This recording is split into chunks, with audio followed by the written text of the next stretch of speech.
Ekitabo kya Nabbi Isaaya essura ya 53 ebiri kuragura aha kubonabonesibwa kwa Kristo.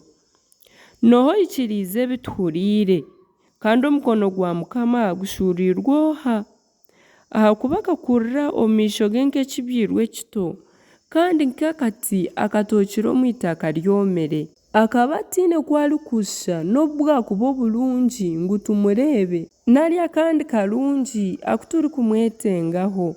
Akagaywa yayangwa abantu, omuntu w'obujune omanyiire enaku, kandi nk'ow'abantu batiinisa amaisho niko yagayirwa atyo niitwe tutamwetemu ka buntu.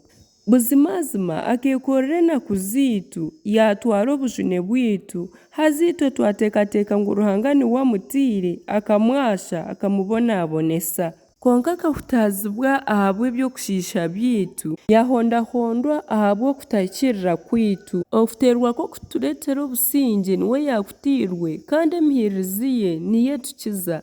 Twena tukahaba nk'entaama twatiishuka buri muntu yatoora omuhanda gwe, konka Mukama yamutaho okutahikirira kwitu twena. Akiitwa kubi yabonabonesibwa konka tiyayashamya akanwa ke, yaba nk'akataama karikutwarwa kwitwa kandi nk'entaama okwecurera omu maisho g'abakemuzi b'ebyoya. Okwo niko nawe atarashamize kanwa ke. Ahabw'okwitwa kubi n'okucwerwa orubanja kiihwaho omu businge bwe noho waateekateekire ngu akiihirwaho kimwe omu nsi y'abahuriire. Ahabw'ebyokushiisha by'abantu bangye nikyo yateeriirwe. Bakamuteekateekera ah'okuziikwa hamwe n'ababi kandi n'omutungi omu kufa kwe n'obu araba atarakozire by'obubisha n'obu bwakuba obugobya kuruga omu kanwa ke.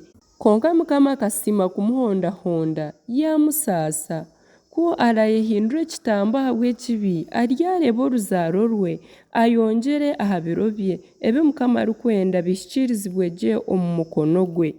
Aryareeba ebirikuruga omu busaasi bw'amagara ge amarwe ahabw'okumanya kwe omuheereza wangye ohikiriire aryahiisa bingi okwihikirira kandi ayekorere eby'okutahikirira byabo.